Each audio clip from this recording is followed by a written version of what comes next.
Россия Федерациясында бүгүнкү күндө биздин мекендештерибизге карата аябай катуу кысым көрсөтүп, ошол эле убакта иштеп аткан жеринде барып, уруп, ошолор сабап, ар кандай Россиядан чыгаруу аракеттерин көрүп, ушундай иштер болуп атат. Ушуларды алдын алуу боюнча кандай иштер жүргүзүп атасыздар?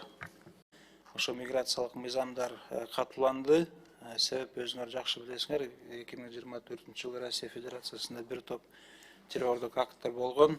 Ошо негизинде бүгүнкү күндө тилекке каршы укук коргоо органдар Россиянын ошол чет өлкө жарандарды текшерүү жумуштары катууланды. Ар бир түшкөн арыз болобу же ошо социалдык булактарда чыккан маалыматтарды текшерип, Россия тарап менен укук орган өкүлдөрү менен бул маселелерди иштешип келатабыз. Массалык түрдө болуп атат. Азыр 70 канча миң биздин мекендештерибизди Россиядан чыгарабыз деген маалымат болуп атат.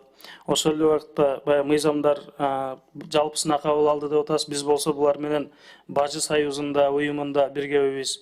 Ошол эле убакта ОДКБда биргебиз.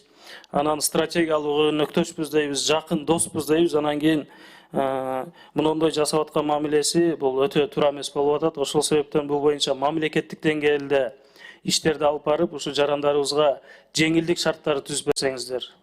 Ал эми биз Бажы союзунда отуруп, Евразияске кирип алып, анан биздин мекендештерибизге мындай жасаган мамилеси мен ойлойм туура эмес деп. Ошол эле убакта мына Россиянын премьер-министри кайсы бир фирманын кызыкчылыгын коргоп, биздин премьер-министрибизге доомат коюп атат да. Бул жерде биздин 100 миң деген жарандар жөнүндө сөз болуп атат.